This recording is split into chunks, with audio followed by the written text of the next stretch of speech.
Os lugares, as suas mesas, para a gente começar o nosso terceiro painel, mineração inteligente, inovação e dados. Antes de chamar as pessoas do nosso terceiro painel, só faço um aviso aqui. Nós tínhamos até a confirmação dele, do ministro do Supremo Tribunal Federal, André Mendonça. Ele participaria de um quarto painel do nosso programa, mas infelizmente, no fim de semana, houve um problema de urgência médica na família do ministro André Mendonça, e ele não pôde comparecer. Já tinha confirmado, mas infelizmente ele não pôde comparecer. Torcendo que esteja tudo bem na família do ministro André Mendonça, a gente faz esse aviso aqui, claro, ele está convidado já para um próximo evento. Eu chamo aqui para o palco, para esse terceiro e último painel do dia, Vitor Salles, especialista em inteligência artificial da Proteus Academy. Ei, Vitor, como vai? Prazer, obrigado. Temos também o Argeu Gel Filho, vice-presidente de operações da Itaminas. Não tinha visto realmente ainda. Como vai? Prazer. Otto Levi, CEO da CSN Mineração. Como vai? Tudo bem? Fernando Coura, conselho da Petrobras. Foi. E Rafael Bittar, vice-presidente executivo técnico da Vale.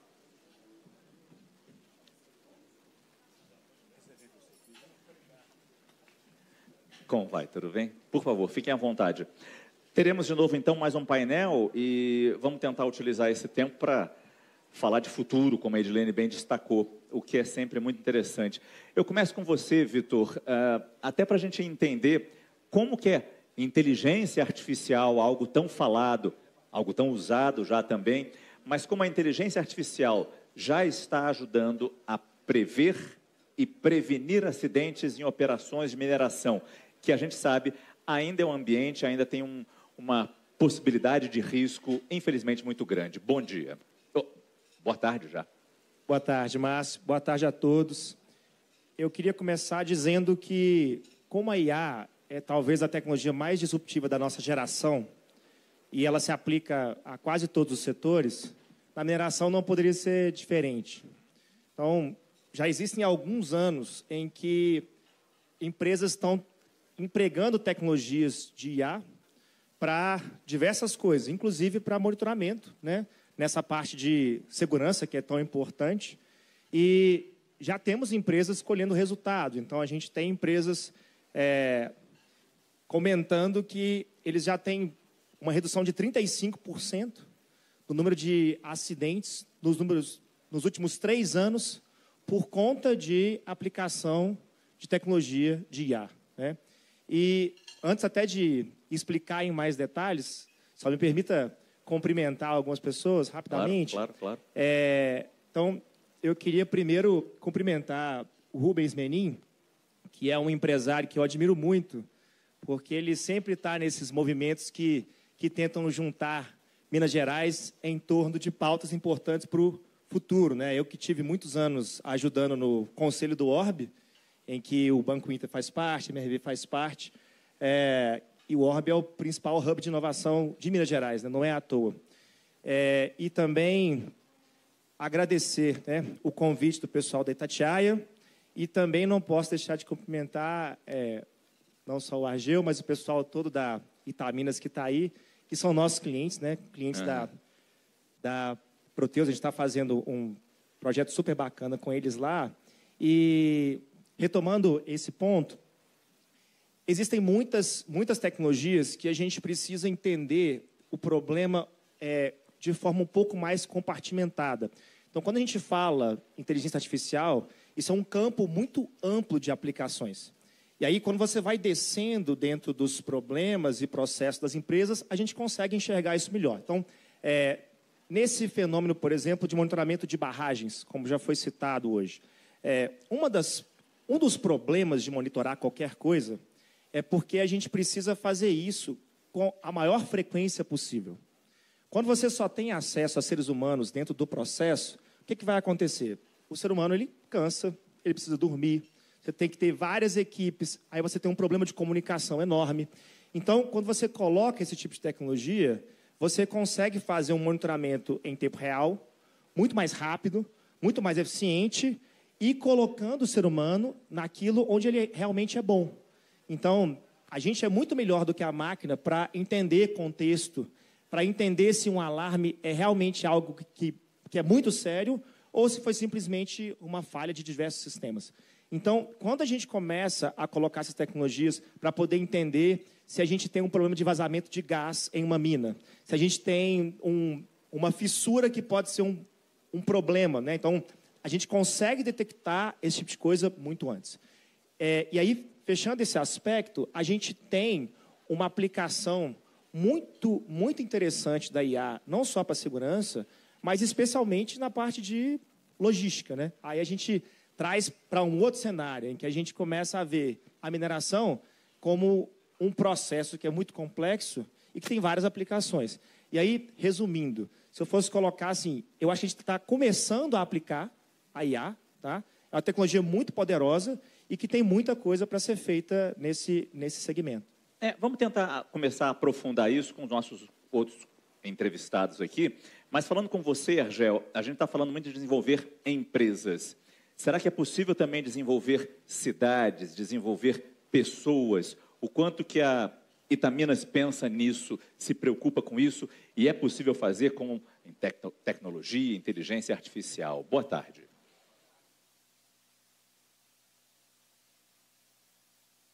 É a tecnologia.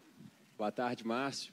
Muito obrigado pela pergunta. Primeiramente, gostaria de agradecer ao convite do evento. Estou muito honrado de estar representando aqui a Itaminas. Quero agradecer ao senhor Rubens e o João Vitor também, porque momentos como esse é luz para o nosso setor. E é o que nós precisamos para que a gente possa construir cada vez mais um setor consciente e responsável.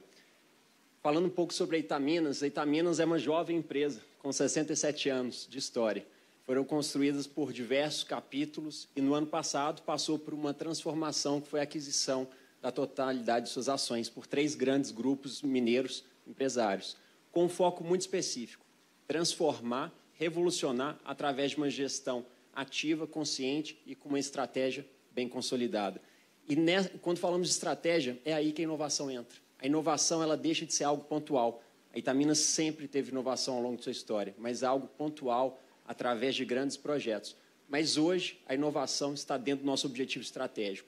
E é muito bom relacionar quando a gente vê a inovação além da empresa, né? Nós temos diversos projetos operacionais que estamos utilizando através da Proteus Academy, um roadmap de priorização dos próximos 12 meses. Mas voltando à sua pergunta, é algo que nos deixa muito honrado e muito orgulhoso em falar que a inovação ela é além de tecnologia. A inovação começa quando se traz adicionalidade, melhoria de processo, e aí se vem o social. A inovação social é o que nos move, é o nosso propósito de estar fazendo cada dia a nossa energia fluir. E nós temos um projeto que eu me orgulho bastante em dizer, linkado também ao painel passado do ISG, que é o planejamento estratégico da cidade de Sarzedo para os próximos 10 anos. E junto com a Fundação Dom Cabral, nós estamos estruturando o GMA, Gestão Municipal em Ação. E é um sistema onde o município atua diretamente, mas somos nós, o setor produtivo, que estamos incluindo porque nós precisamos de transparência, de comunicação, para que a governança estenda não só para dentro da empresa, mas para fora. Nós queremos olhar daqui 10 anos e ver o desenvolvimento das pessoas, porque é isso que nos move, e também do município. Muito bom, a gente vai continuar essa conversa mais para frente. Seu Otto, como ex-secretário de Planejamento e Gestão de Minas Gerais, agora CEO da CSN, eu acho que neste ano de COP30, esse tema, o tema ambiental permeou os outros debates, não seria diferente, né? Ainda mais este ano de COP30 no nosso país. Pergunto como é que a gente consegue, com essa mineração inteligente, conciliar o aumento de produção com uma responsabilidade socioambiental. Márcio, boa tarde. Bom, primeiro, agradecer a Itatiaia CNN pelo convite, em especial ao Rubens e ao João Vitor Xavier. Dizer também da importância desse evento para o nosso setor, porque, principalmente nós que somos mineiros, né? Mineiros aqui, eu diria até que mineiros ao quadrado, porque nós somos mineiros, aqueles que nasceram em Minas Gerais, e somos mineiros porque mineramos, né? Então, essa é uma atividade fundamental, intrínseca do nosso Estado. E é importante dizer que para a mineração acontecer, gente, só existe uma condição fundamental, é que exista o minério. Não pode ter mineração se não tem minério. E Deus nos abençoou ao colocar o minério em Minas Gerais. A gente não pode transformar uma bênção de Deus numa maldição. Eu acho que esse evento tem essa particularidade importante de mostrar para as pessoas que a mineração é, na verdade, aproveitar uma bênção de Deus. Bom, falando sobre a questão de segurança e ambiental, o que a inteligência artificial permite, né, que a gente avance? Então, hoje em dia, todas as barragens, né, elas são monitoradas 24 horas por dia, né, 7 dias por semana. E, realmente, esse monitoramento ele fica mais preciso, com maior confiabilidade, à medida que você consegue automatizar. Você consegue colocar um sistema supervisório em cima dele, de tal forma que ele possa, pelo menos, apontar para, então, uma análise humana, se tem algo que é normal, ou, às vezes, um erro de sistema, ou se é algo que realmente precisa da atuação do ser humano. Então, isso aumenta em muito a segurança. É importante dizer que esse sistema de monitoramento, que eu falei aqui de barragens, mas também está sendo aplicado às pilhas. E hoje eu vi aqui a discussão, quando se fala sobre pilhas, realmente não existe uma lei que regula a construção de pilhas, mas existem normas técnicas que as empresas seguem. E o setor tem certeza que é a favor que se exista a regulação sobre pilhas, né? Porque todos nós estamos trabalhando, né? Estamos usando a mineração a seco, né? E para nós, o que nós queremos é regras claras, regulação clara. E isso é o bom para todo mundo, né? É isso que a gente quer. Então, a inteligência, ela permite o monitoramento sobre barragens, sobre pilhas, monitoramento de poeira, que são algo que são reflexos inerentes, obviamente, da atividade de mineração, né, mas que podem ser medidos, monitorados e minimizados. Interessante. Fernando, como é que a gente compara o que a gente tem hoje com o que havia no passado, mas para pegar num gancho, claro, a sua experiência é fundamental nisso, a sua vivência talvez possa nos ajudar a entender. Não sei porque você está Não estou chamando de velho, por favor, mas experiente. Não, eu sei não. Eu tenho a diferença de velho e de idoso. Eu sou idoso. Agora conheço muita gente de 30 anos e 40 anos, muito velho. Alma velha, né? Alma velha, né? Mas deixa eu te perguntar uma coisa. Deixa eu te perguntar isso, então. Como é que você está acompanhando essa evolução em relação ao que nós tínhamos no passado, mas principalmente, onde que o Brasil deveria se inspirar em exemplos de outros países, em exemplos de outras nações, para entender a importância da tecnologia e em cima de tudo isso que nós já falamos até aqui? Tá. Primeiro que eu tenho que te agradecer que você me deu um prime time para falar, né? Sempre. Não é verdade? E eu queria cumprimentar os companheiros da mesa, o Vitor, Argeu, meu amigo Otto e meu companheiro, colega engenheiro. E dizer o seguinte, João Vitor, Vitória, e não é à toa que o Rubens te levou à presidência da CNN, é levar um mineiro para lá. Eu tenho que começar agradecendo ao meu amigo Rubens, porque em setembro do ano passado eu tive a oportunidade de saudar o Rubens em Belém, esqueci, né? Em Lisboa, na Câmara de Comércio Luso Brasileira, que o Rubens é um grande investidor, e vocês tomaram aí, o melhor vinho que tem é o Menin. Vocês podem tomar sem problema. Parabéns, Rubens, por esse trabalho. E você, Rubens, tem que ser exemplo para muitos jovens. Nós estamos, Flávio, com um problema sério, e estamos aí, você falando, nós no Brasil não vamos para frente se nós tivermos uma engenharia. Nós estamos com déficit de engenheiros. De cada 100 engenheiros que formam, 35 registros, só 15 trabalham. Um dado, a China vai formar esse ano 700 mil engenheiros. Nós vamos formar 10 mil.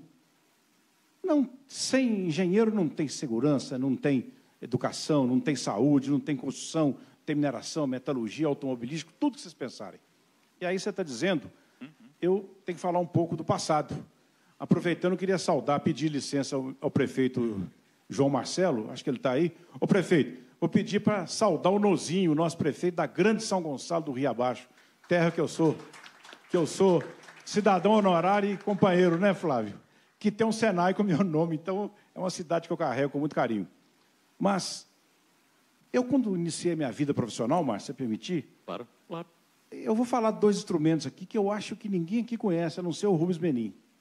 Nós fazíamos planejamento de mina com planímetro e régua de cálculo. Quem é que sabe o que é isso aqui?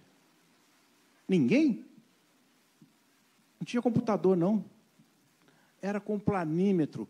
Você usava o planímetro, tirava a dimensão, multiplicava pela altura, usava a régua de cálculo e fazia o planejamento de mina.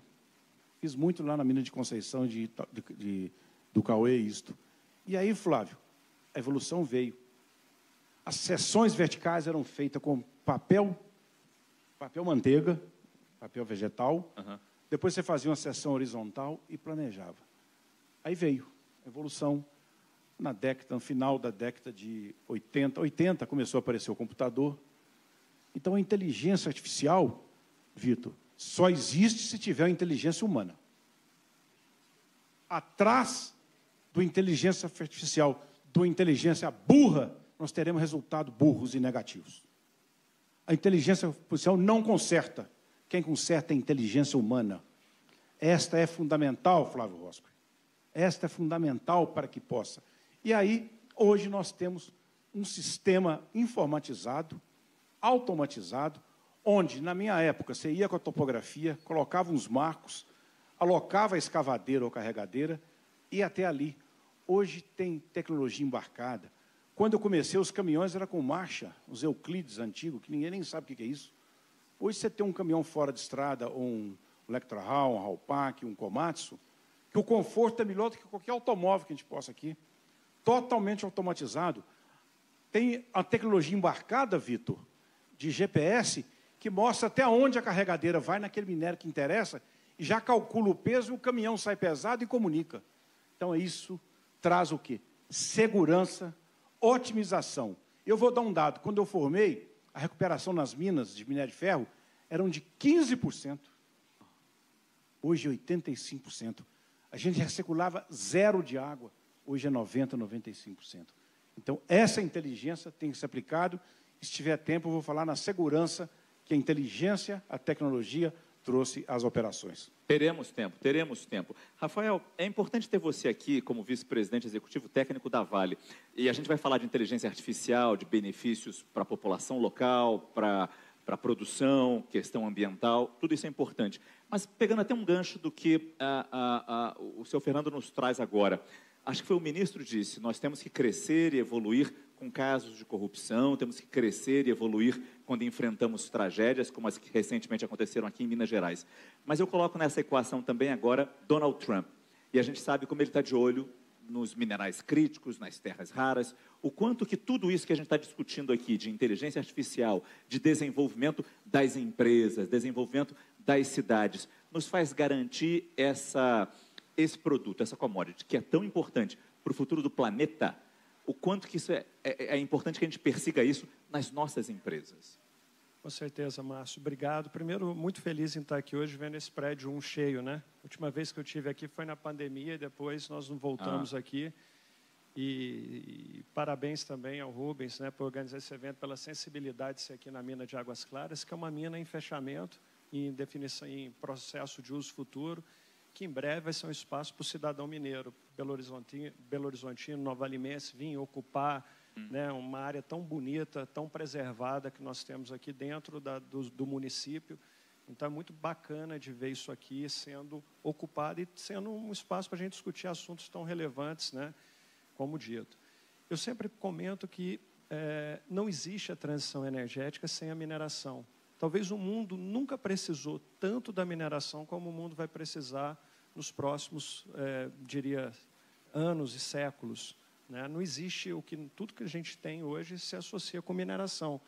O que a gente, de fato, precisa, o grande desafio, é como que a gente mostra que a mineração é sustentável, traz valor compartilhado, né? Como é que a gente, de fato, mostra que a mineração é uma indústria altamente tecnológica. Quem tem uma imagem da mineração que é simplesmente extrair minério, né, e deixar um grande passivo, é uma visão muito equivocada. E talvez o Brasil hoje, eu diria, ele tem liderado essa transformação na indústria global. Talvez pelos acidentes, né, a mineração no Brasil, ela tem acelerado o desenvolvimento de tecnologia e de sustentabilidade de maneira genuína do que quando a gente vê fora. A gente tem sempre uma imagem, a Austrália opera muito bem, o Canadá opera muito bem, mas a gente não olha para dentro e vê o tanto que a gente tem avançado no país. Não sei se vocês têm ideia, mas, por exemplo, a disposição de rejeitos filtrados, compactados, hoje, o Brasil é referência mundial. Na escala que se faz aqui, com o nível de controle, com o nível de tecnologia que se tem no Brasil, é o único no mundo, né? Quando você olha hoje o uso de equipamentos autônomos, mina autônoma, porto autônomo, né, o nível de controle que a gente tem nas nossas ferrovias, que são referências mundiais no Brasil, as ferrovias que a gente tem hoje para transportar minério, a indústria de mineração é uma indústria que inova muito. Mas voltando à sua pergunta dos minerais críticos, esse é outro ponto super importante. O Brasil tem um potencial geológico extraordinário. Nós temos um potencial conhecido e ainda não conhecido extraordinário. Nós temos uma posição geográfica e geopolítica extraordinária também, né? Apesar de nos últimos eventos que a gente tem visto, tem se deteriorado um pouco, o Brasil ele sempre se posicionou como um grande aliado, um grande amigo de todo mundo.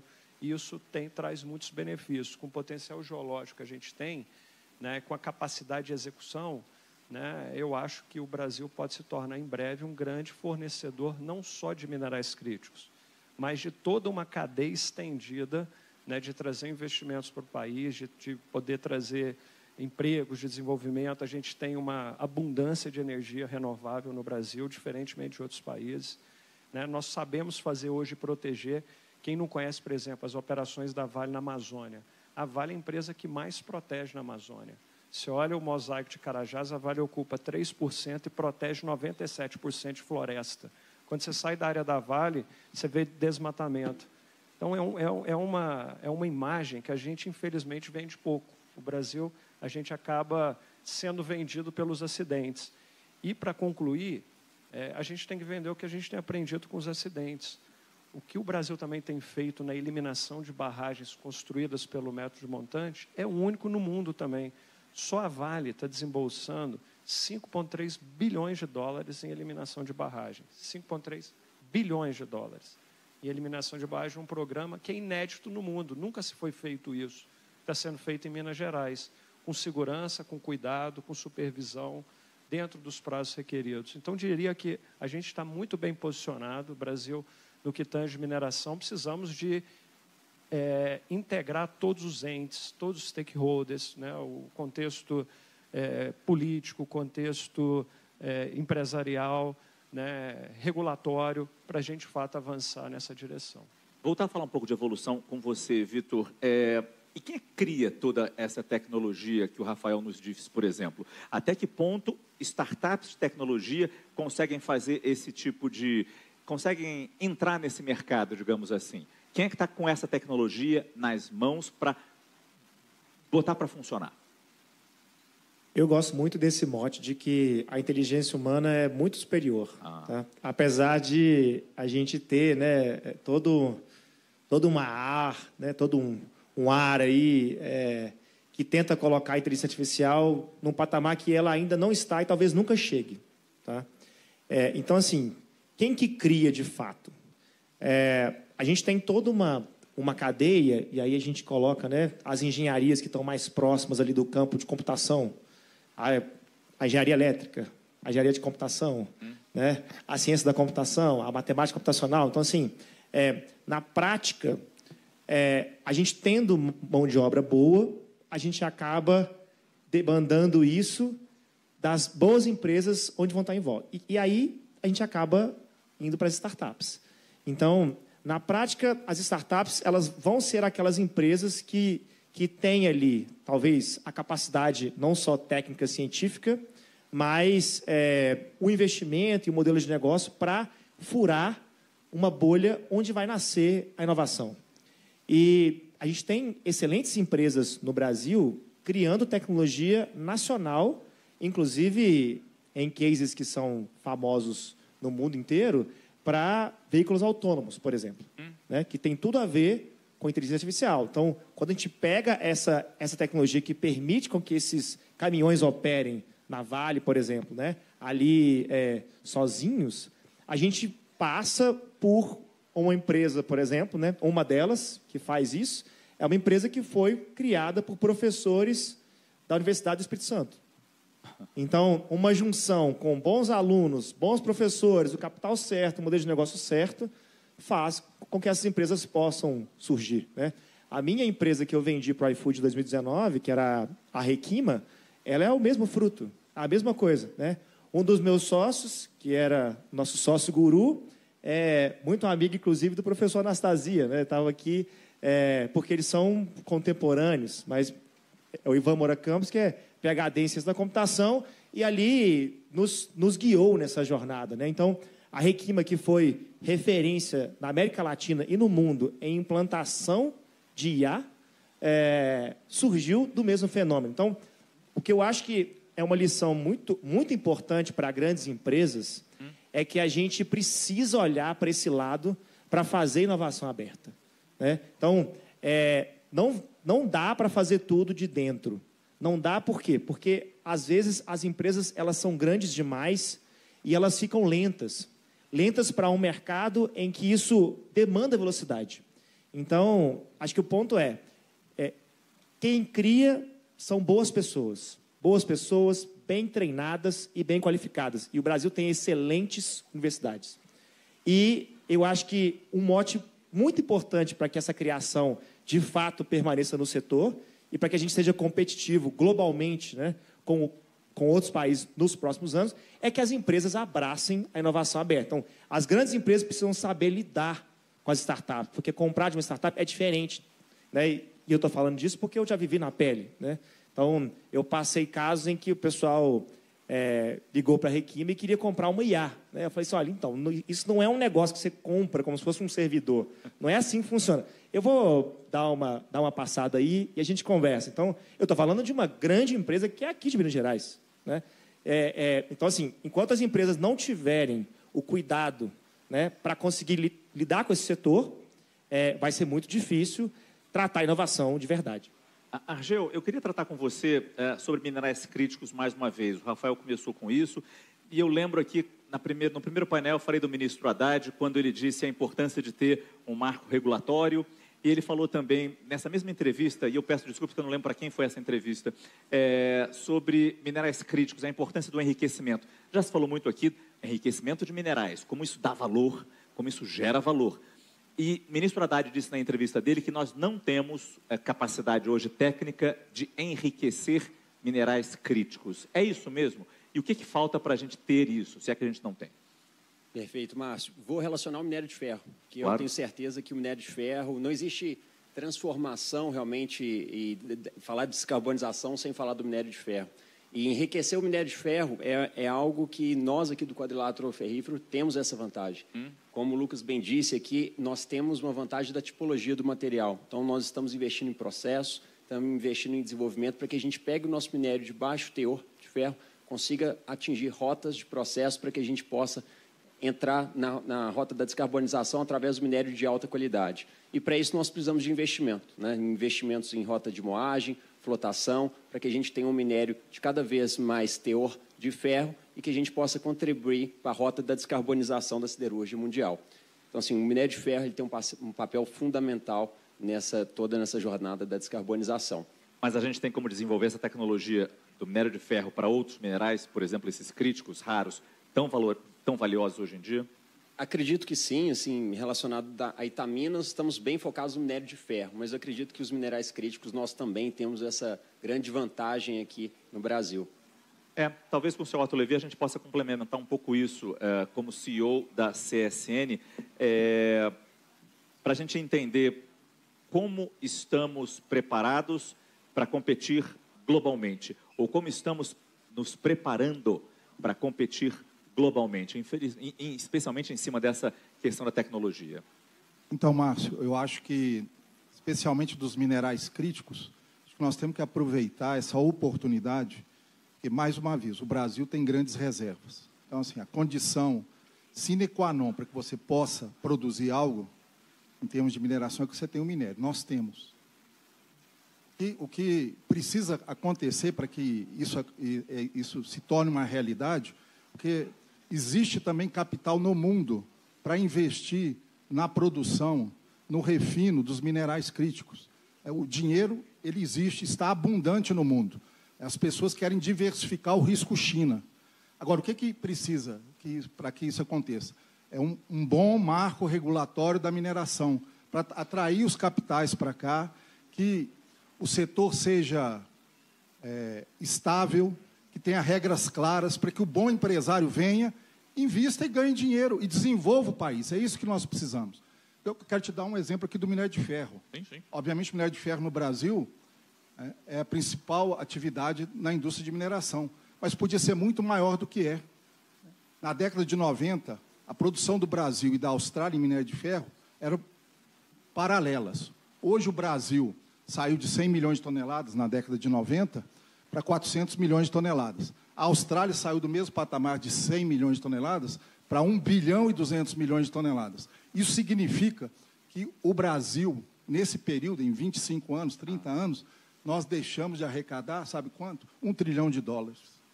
Então, nós temos, de novo, Deus nos abençoou, temos os minerais críticos. Precisamos regular bem, colocar regras claras e simples, para que o investidor possa vir, para que a gente possa gerar riqueza para as pessoas, para a sociedade, né, e desenvolver o país.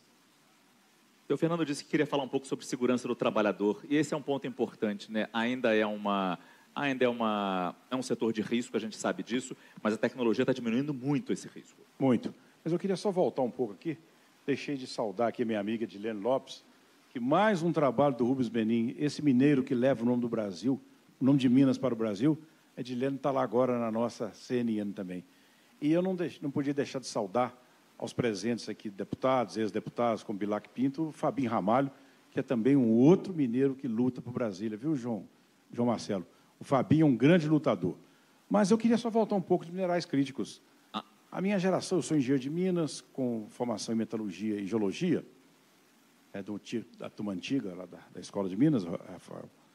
E o grande professor, um dos maiores professores de engenharia de mineração, de engenharia mineral do Brasil, era o catedrático Dr. Joaquim Maia. Vou falar para vocês o que ele falava. Os bens minerais não existem. Para você, Vitor. Você sabe que os bens minerais não existem? Não. Eles são feitos pelo homem. Eu tenho uma mina de ouro aqui, Flávio, a 3 mil metros de profundidade. Se não tiver muita engenharia, muita tecnologia, muita segurança, o que essa reserva vale? Não existe. Então, isso serve, se aplica. Agora, na segurança especificamente, também saudar o Luiz Márcio aqui, presidente do Sindiestra, representando os mineradores aqui presentes. Ô, Márcio, eu volto. A gente trabalhava numa mina subterrânea.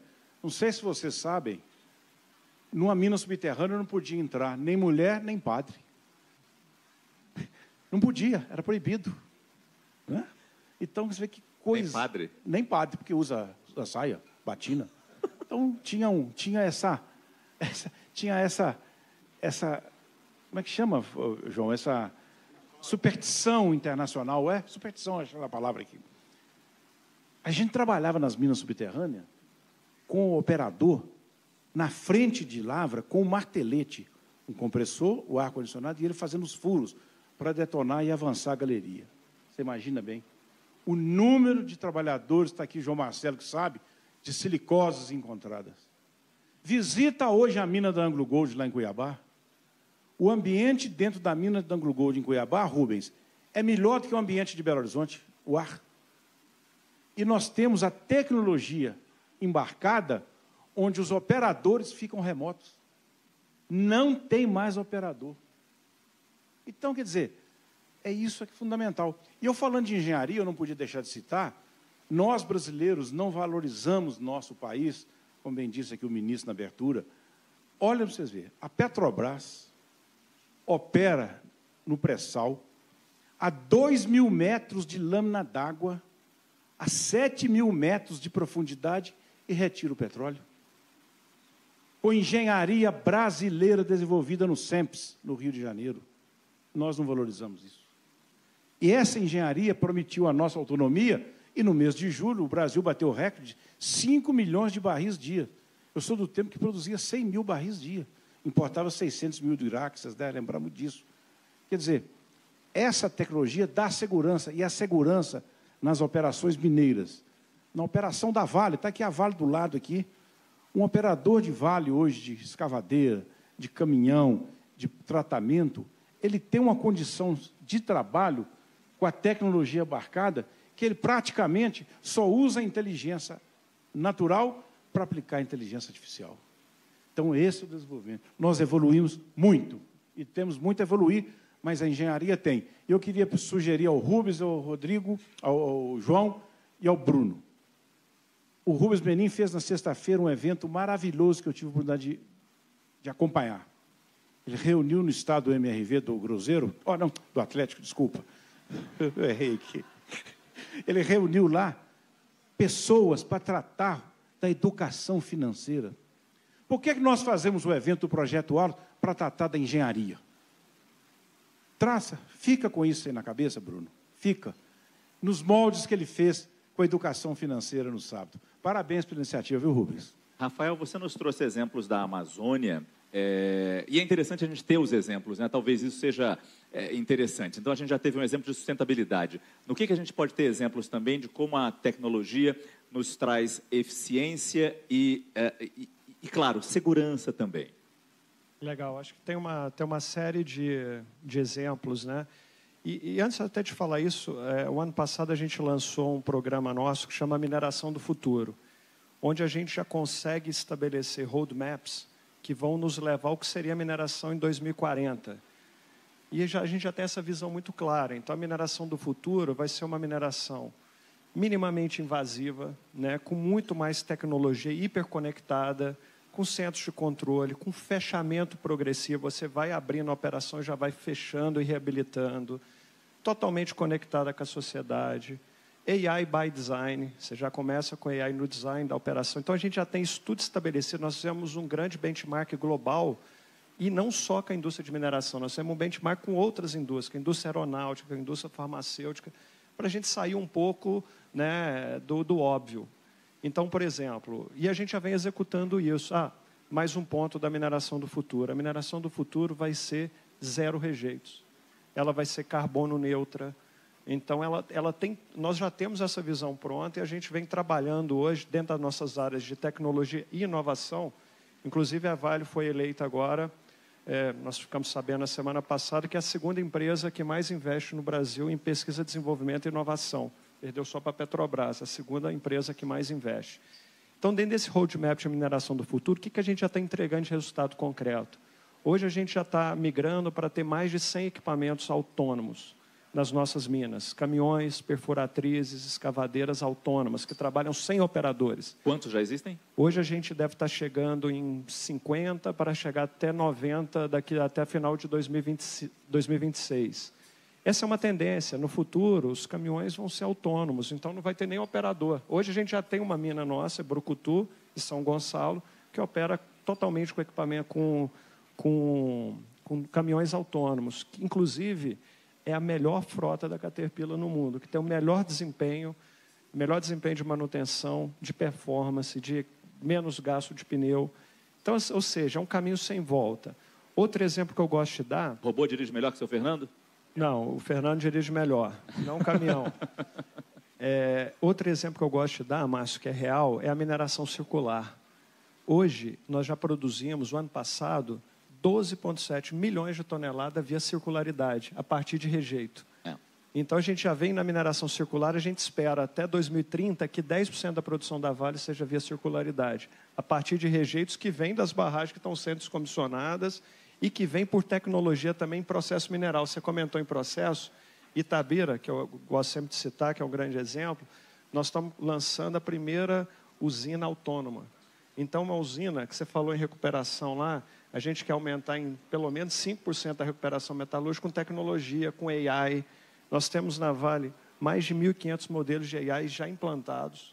A Vale, o primeiro projeto de AI foi em 2017 na Vale. Então, assim, uma série de... Eu poderia aqui listar vários, Márcio, né? Em manutenção, uma série de questões que a gente tem de detecção precoce, mas, enfim, em função do tempo... Deixa eu só voltar rapidinho. A gente já está quase acabando, a gente vai voltar para isso, Fernando, fica tranquilo. Mas só para já num fecho final, e aí o senhor fala isso nesse fecho final, senhor Fernando, mas só para... A Vale é um grande exemplo, Rafael citou a Petrobras como outro grande exemplo, mas as empresas menores, isso é para um fecho já, Vitor, conseguem ter acesso a essa tecnologia? Empresas não tão grandes, não tão relevantes quanto Vale e Petrobras, conseguem ter acesso a essa tecnologia e a essa evolução? E aí eu peço que você feche, que o nosso tempo já está acabando já. Perfeito. Conseguem sim. Eu acho que um dos grandes pontos, né, para quem não sabe, né, IA não surgiu há poucos anos. Tá? IA é uma tecnologia que está, desde a década de 50, sendo evoluída, e a gente teve uma aceleração grande nos últimos anos. Né? A empresa que eu fundei era de 2008. Né? Então, meu primeiro modelo de IA que eu fiz quando eu estava na faculdade ainda foi em 2009. Então, nessa empresa. E aí, em 2022... surgiu, né, a tecnologia que hoje é muito famosa, né, que é a do ChatGPT, que é a IA generativa. Então, uma das coisas que eu sempre recomendo é, quem não faz nada, mesmo as empresas menores que não têm tanto acesso a, né, a capital, essa tecnologia ela é gratuita. E aí o pessoal me pergunta, tá, mas eu não sei nem o que eu faço, tal.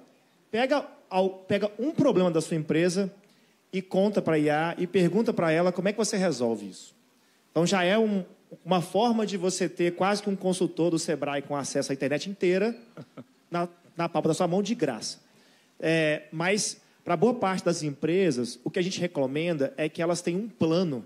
As empresas hoje elas têm plano para tudo, mas elas querem pegar uma tecnologia que é muito inovadora e que não é de fácil aplicação em tudo, e querem fazer, né, de qualquer jeito. Então, infelizmente...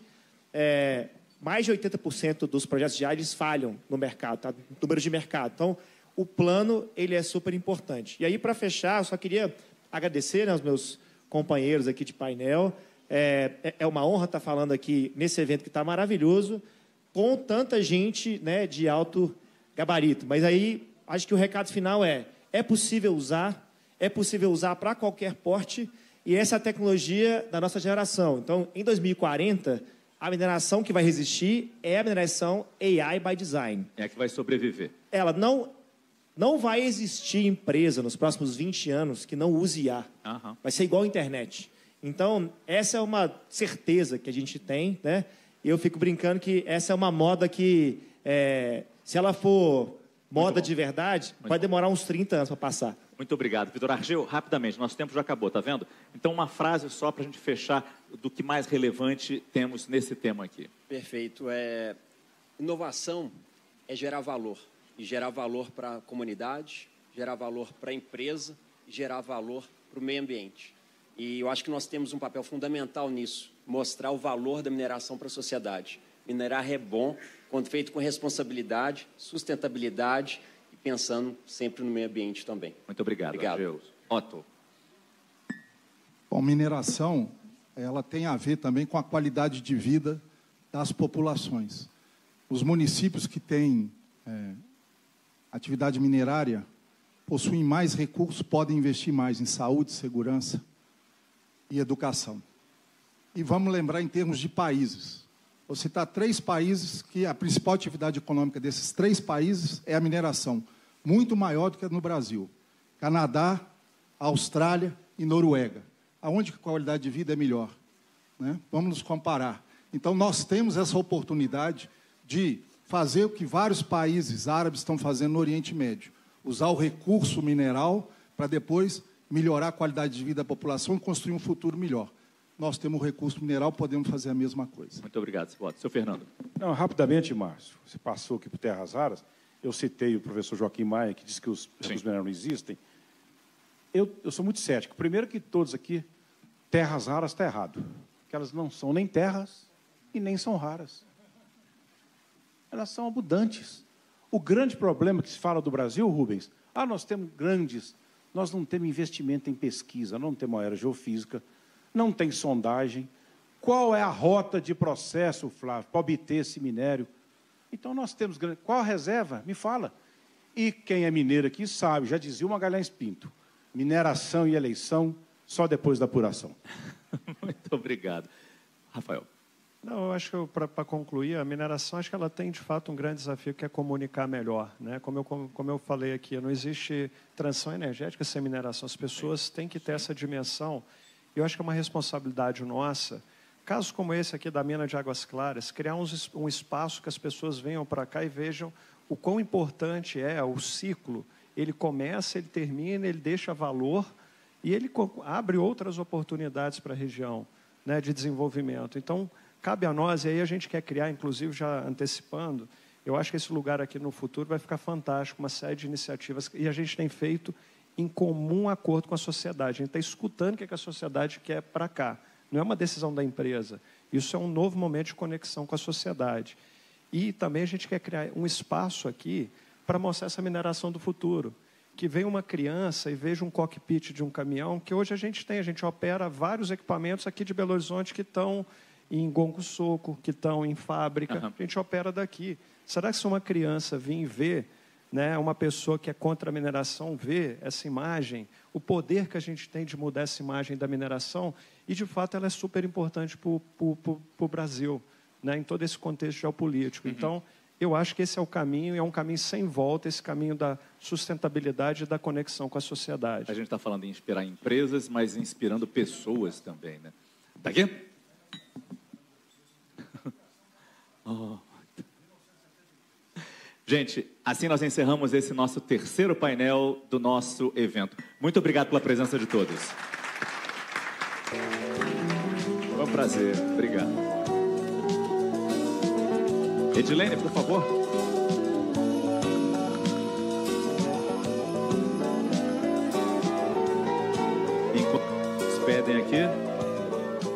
Enquanto eles se despedem aqui no palco, nós chegamos ao fim deste encontro marcado por reflexões profundas e discursos importantes. Vimos que a mineração, mais do que um setor econômico apenas, é parte essencial do futuro não apenas de Minas Gerais, mas também do futuro do Brasil. E este é só o começo. O Elos Mineração